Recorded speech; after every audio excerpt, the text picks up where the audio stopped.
All right. Hello and welcome back to Tech in Asia's Product Development Conference 2021. For this next session, Sireesh Potireddy will be educating us about fintech product development challenges and shortcuts. All right. He's from Rapyd. He's the global head of core platforms, and very good to have you with us today, Sireesh. Hey, Vincent. It's great to be here. Hey, everyone. I'm hoping everybody has a great conference so far. And it's an honor to be here and to talk about fintech product development. Awesome. All right. So as with most sessions, there will be a Q&A segment right after his presentation. So don't be shy. Ask anything that comes to mind. And remember, you don't need to wait till the end to ask questions. Just ask at any point during Suresh's presentation, and we could get to it at the end of it. All right. So with nothing more to say from my end, Sireesh, if you're ready, you can start. All right. Sounds good. Awesome. All right, so I'm here to talk about fintech product development and some of the challenges you'd encounter. But before we get started, let me just give you a brief overview and introduction about myself. So I've been in the fintech space for about 17 years so far. Started my career at PayPal and worked at other fintech companies, including VPay, which was a startup that provided payment services for marketplaces and software platforms that got eventually acquired by JP Morgan and Chase. And then about a year and a half ago, I joined Rapyd to really provide fintech as a service platforms for other fintechs so that they can monitor global solutions. So with that being said, as part of this presentation, I wanted to cover what are some of the challenges that one would encounter in trying to build products in the fintech space. So first, let's talk about what is fintech. At a high level, fintech is basically any company that wants to provide better financial services to, using the latest technologies, the latest innovation, whether it's through data, machine learning, AI, or just better customer experience and better risk management. It's a pretty broad space. It includes a lot of different verticals and industries. So on one end, you have payments, where you have companies which are trying to innovate in the space and provide options for merchants and retailers to accept payments without any friction. You have banking, where you have digital first banks. You have industries like alternate lending, where you have a lot of innovation in the space, where companies are building solutions to provide loans, not to the traditional means, but by leveraging data and machine learning. And similarly, a lot of innovation in insurance, capital markets, in trying to provide platforms and solutions for SMBs, and as well as in the real estate space. So it's a pretty broad space that comes under fintech. But the main challenge is fintech products have, due to the nature of financial services, which is where fintech comes on, there's a lot of unique challenges that you would face when trying to build products compared to other industries that you would normally think of. So what are the typical challenges that you would see? So the first one is it's hard to maintain a balance between getting the right customer experience, as well as managing compliance, managing the regulatory requirements that's needed for your product. The second is you have to navigate through a sea of partnerships. And the last one is how do you maintain agility? So we talk about some of these challenges and we go a little bit more in detail. So to start with the first one, the first challenge is how do you balance customer experience with compliance? So if you look at any successful fintech company that is out there, they have to get the right customer experience for the customer that they're building the product for, as well as they have to be compliant with the required regulations. So if you look at it, these two are two completely different skill sets. On one end, in order to build the right customer experience, you need to focus on your users. You need to do user research. You need to understand what are the problems that they're facing. You have to do interaction design. You have to do some experimentation of what features work and what features do not work, A/B testing. But at the same time, if you look at from a compliance and regulatory standpoint, there's a lot of things that you have to think about. Maintaining security. If you're dealing with credit cards, thinking about PCI. If you're operating in Europe, you have to be compliant with strong customer authentication. If you're providing financial services, then you have to think about KYC, underwriting, and some of the regulatory aspects around OFAC and anti-money laundering checks. So in short, the main problem that you would see is if you're a company that is just starting out and you don't have significant resources to do both at the same time, that's a big challenge. So how do you overcome these challenges? So we'll talk about that. And there's a couple of options that you can think about. The first one is when it comes to fintech, you don't have to start on this journey alone. You can leverage partnerships.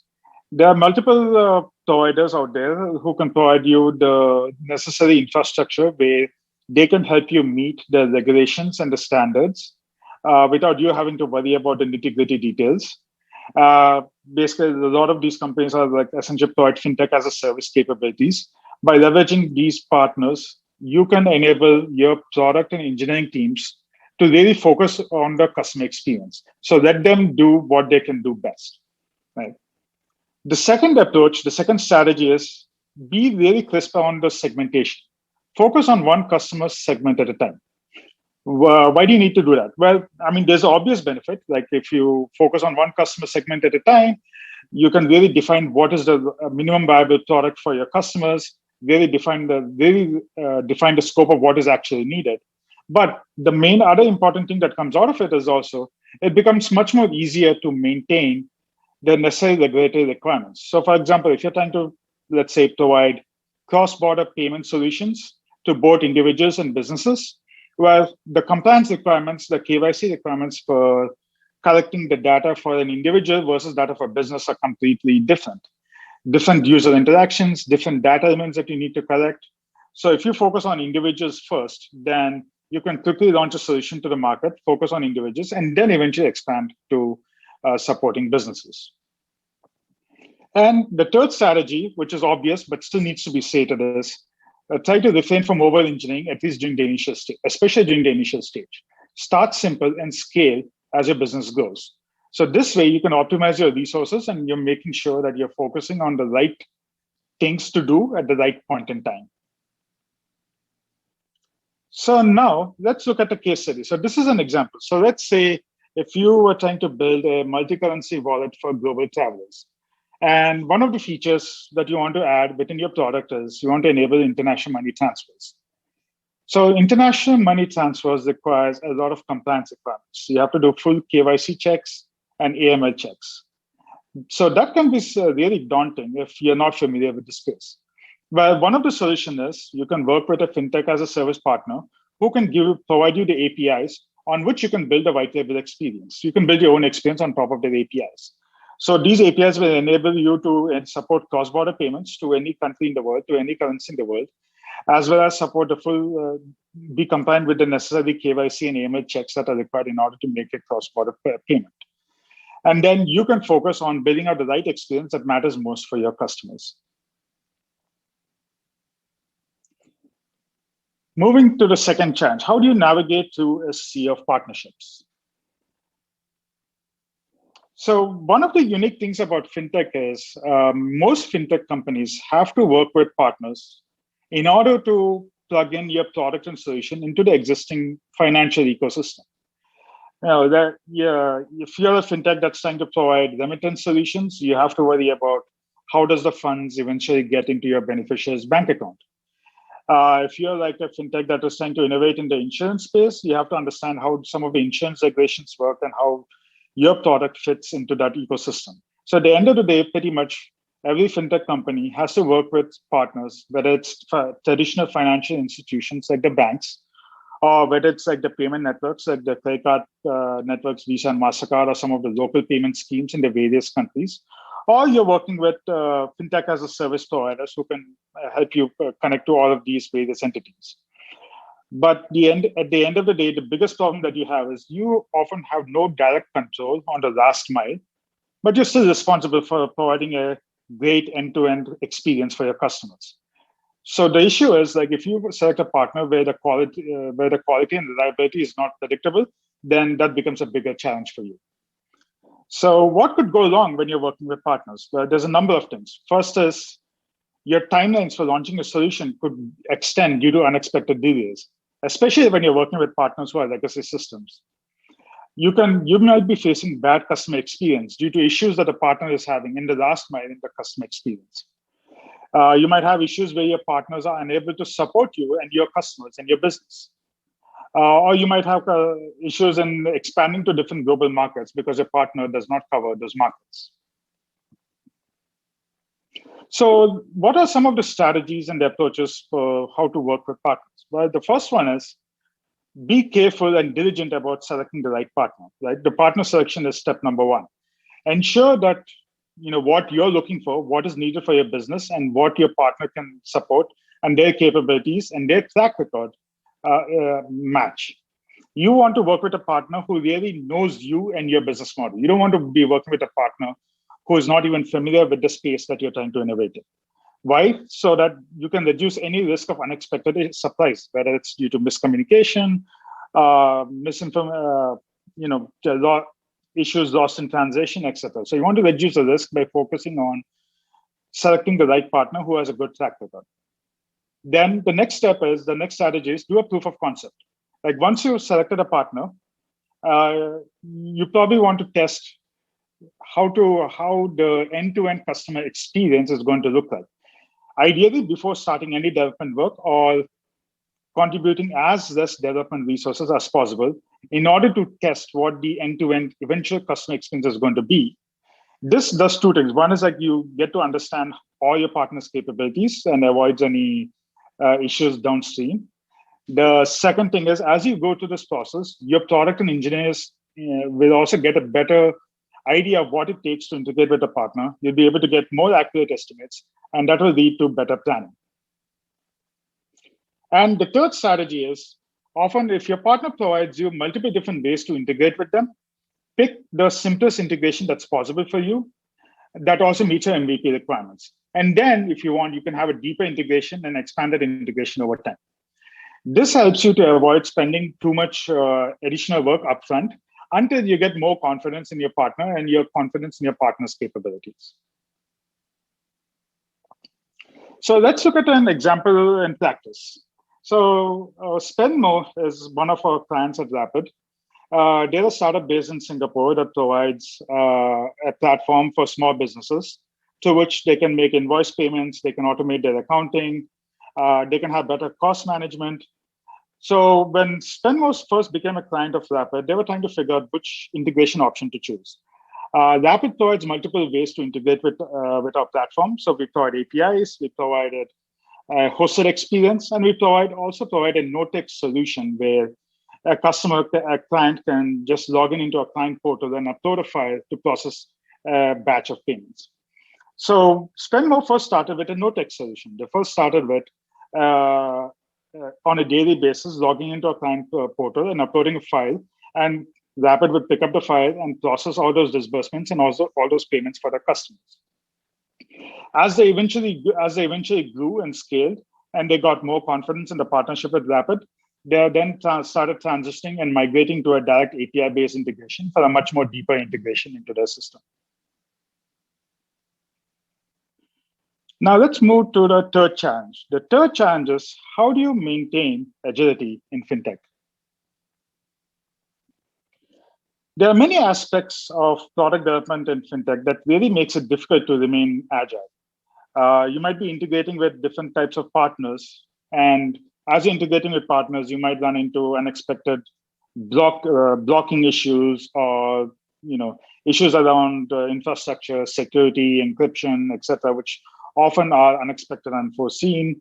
You have to comply with some of the compliance and regulatory requirements, and some of these regulatory requirements also change, and they do change frequently, and they have firm deadlines that you have to be aware of and you have to continue to meet. You have to continue to maintain and invest in security and privacy. So the main problem is like to remain agile, there's very significant risks that you have in being able to iterate quickly, because there's a lot of issues that can pop up from anywhere around the corner. So some of the approaches over here to maintain agility in an ever-changing fintech environment is, the first step I would say is like, have a layered architecture of your product stack. Decouple the aspects of your core product and your customer experience from the aspects of any integration that you might have with other third parties and other partners. This enables you to quickly iterate in different parts of your product stack independently. So if you want to change the customer experience independent of your partner integration, you can do that. Or if you want to add a second partner by still maintaining the same customer experience, you'll be more easier to do that. So having some decoupling is good. The second most important thing, which often gets overlooked, is make sure you take the time in the beginning to really invest in defining and building your architecture, your product architecture that is aligned with your long-term vision. You want to make sure that the architecture is aligned. You don't have to build everything from day one, but at least your architecture is aligned. And then you can iterate and go deep in the different areas of your product stack where you want to invest more right now based on where you're getting traction. So this makes it easy for you to easily pivot from one area to another or expand in different areas simultaneously without requiring a significant or an overhaul of your product. And last but not least, the third strategy would also be is try to select partners who can provide you REST APIs or who can provide you easy to integrate low-code solutions such as a hosted experience or a no-tech solution such as like uploading a file to a client portal. That makes it easier for you to start with a simple integration, and then you can expand and get a more deeper experience over time. So let's take a case study over here, and the best example here is Rapyd itself. So when Rapyd first started, our vision was to provide a fintech as a service platform through which we can enable our clients to easily create and monetize their own financial solutions globally across the world.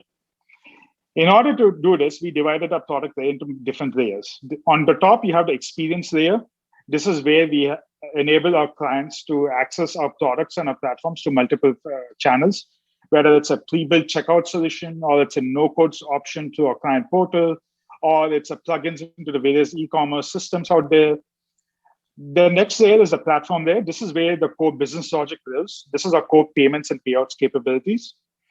And then the bottommost layer is our connector layer, which is where we enable around more than 900 different payment methods in more than 100 countries. And this is all done through more than 80 different partners globally. But this did not happen on day one. When Rapyd first started, we just had only a collect product. We only had APIs. We started out with cash and e-wallet payments, but then gradually over time, we added support for bank transfers. We added support for credit cards. We added a new disburse product. We also added different options in the experience layer, such as the e-commerce plugins. And all of these we were able to do simultaneously and in parallel of each other to really expand. So we were able to invest in the areas we were getting traction, and we were able to expand without requiring any significant re-architecture of a platform.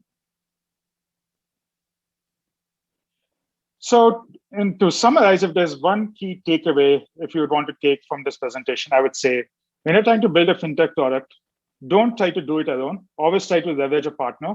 It can be multiple partners, or it can be a single partner. If it can be someone who can provide you fintech as a service capabilities, or some traditional partners who can help you get up and running, so that you can focus on the areas that are really important to you. You can focus on the right customer experience. You can focus on really innovating in the space that you want to attack. And just to give a little bit background about Rapyd, so Rapyd provides a fintech as a service platform. We have multiple products, collect, disburse. We have a wallet capability where you can hold funds in 65 different currencies.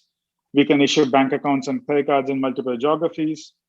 We provide APIs, and all of this information is available in our development center. This is built on top of the capabilities that we invested in compliance, digital identity verification, fraud management, and monitoring.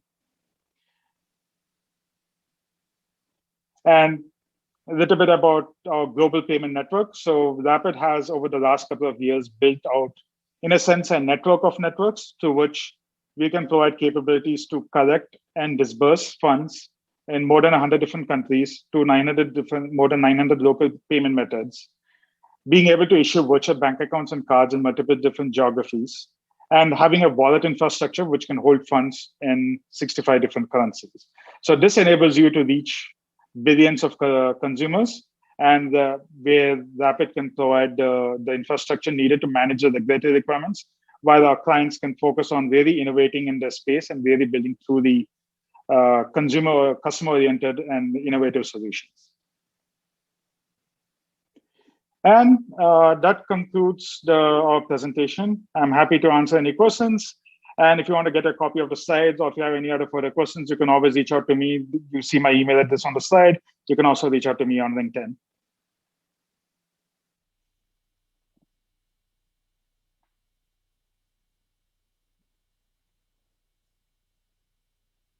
Hello? So I'm not able to hear you. My bad. I forgot to unmute myself. Yes. That's on me. All right. So thank you once again for your presentation. That was very helpful. I hope the audience learned as much as I did. As you mentioned, questions. We definitely do have some. Let's dive into them. All right. So first up, we have from Josephine Tan, who asks, in terms of integrating with financial bodies or government bodies, how do you strategize the product pipeline if you need to rely on them for your product launch? There's a couple of different things over there. So the first thing is going back to the point which I mentioned, you first have to figure out what is the partner that you want to select. So assuming that you figured out the right partner, get a better understanding of what the APIs and what the APIs and integration looks like. Now, depending upon the type of partner that you're integrating with, if you're integrating with modern fintech companies who have REST APIs, good documentation, then that speeds up the process. But if you're working with partners who have some maybe legacy systems, you probably want to take some time to really understand what does their specifications look like, what are some of the infrastructure requirements that are needed. It's really about ensuring that you want to focus on, if you think about the integration, what you want to identify what are the biggest risks that could happen. And if there are legacy systems, then there are more risks that are likely to happen, especially in areas like encryption, legacy systems, and just getting a better understanding. So I would say the main strategy would be is identify the risks upfront. What are the biggest unknowns? And try to mitigate those unknowns as you go. And once you get to a place where you have a little bit more confidence on what the risks are, then you can come up with a much more predictable and a plan that you have more confidence in. Okay, so on a related note, the next question from Marisa comes in. She's asking, how should we respond to government regulations, which sometimes, can be a bit slow in terms of, catching up or keeping pace with the fintech product innovations? Yeah, that's a great question. So I would say you always have to constantly keep on the communication channels open with the regulators. You need to have patience, right? The other thing is, governments and regulations don't really change at the speed that we want them to change. But you need to continue to collaborate, continue to communicate, really get them to understand what is the problem you're trying to solve, and what are some of the issues that are being facing. So to get them the understanding and give them depending on who you're working with, give them the information that they need, so that they can be an advocate for you. Okay, so keeping the communication lines open and making sure both sides understand what they need from each other. Yeah. Okay. And you got to also understand where they're coming from as well. So part of it is like understand where they're coming from, and also you also need to communicate to them so that they also understand where you're coming from. Okay. So understand each other's perspectives. All right. This is a little bit of a bigger picture kind of question from Sean Lin. He asks, from your point of view, what's the challenge in growing a fintech product in Southeast Asia? Is it more about meeting compliance requirements, or is it more about the localization factor? I think it's a combination of multiple things. There's definitely compliance is a big factor for sure, especially in the fintech space in Southeast Asia, because you have a lot of variation within Southeast Asia depending upon the market and geography you're getting into. Mm-hmm. It's a diverse region, especially when it comes to localization and language support and so on. So you really want to focus on like which market you want to start with first, and then gradually evolve and iterate and expand further. Okay. All right. So, I'll talk about partnerships. So Theodora Catherine asked something related to that. So when you're talking about leveraging partnerships, right, how do you typically navigate around the commercial agreement to ensure that it's win-win for both parties? Supposing they are asking from the point of view of the needing end of the spectrum. So I think the first thing it comes down to is like, first of all, like you need to be clear as to like what are your requirements when you're looking for a partner. What are the things that matter most for you? Is it ease of integration? Is it coverage? Is it cost? Right? And make sure that you have a clear understanding and more importantly, internal alignment within the company as to like this is what matters most to you. Make sure you get internal alignment as to like, these are the key criteria, and then work with a partner to understand like what is it that they're looking for. And part of it is also being open as to like letting your partner know that these are your key criteria. This is table stakes for you. They really want them.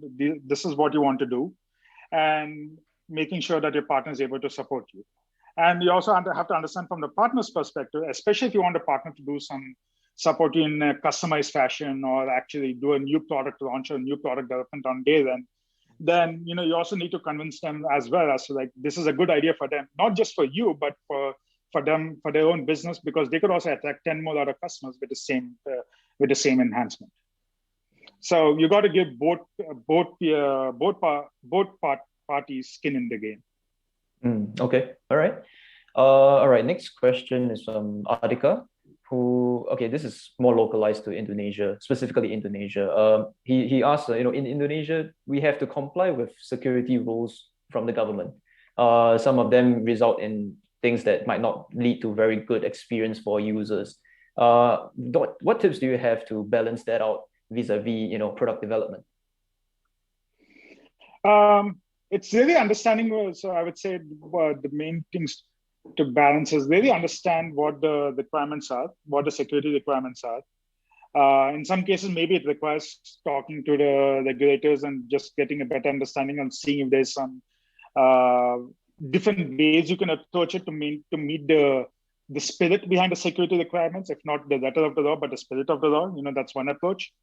The second approach is, of course, to see if there are any out-of-the-box solutions you can come up, or some other creative solutions you can come up with, while still complying with the security requirements, can still make it better than other solutions that are currently there in the marketplace. Especially looking at other latest technologies, whether it's more different usage of mobile, different usage of data through some machine learning.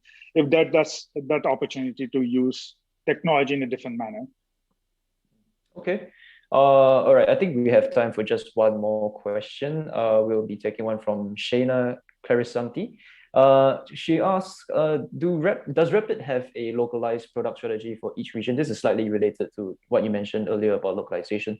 But does Rapyd have a specific product strategy for each region? Since every country, customer personas have different financial needs, and what works for one country but not work for another. So how does Rapyd approach this?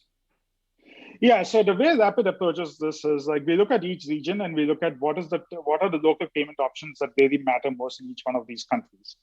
So as you've seen in the previous slide, I talked about how Rapyd evolved, right? So because of a layered architecture, we were able to roll out country after country by looking at it, each country, understanding what are the local payment needs, right? What are the local payment options? Is it cards? Is it bank transfers? In some countries, it's cash. Or it's some mobile e-wallets, right? But you also want to ensure that for each country, you understand what are the key requirements, the minimum set of payment options that you really want to provide a compelling solution in each market. Okay. All right. I think that's all the time we have for this session. Thank you so much, Sireesh, for all your sharing. The presentation was amazing and you answered quite a number of questions, in fact. So very good to have you with us. Thank you. It was a great pleasure to present this in the conference. Awesome. All right. So to the audience, thank you once again for being with us here today. I think the next session promises also to be a very interesting one.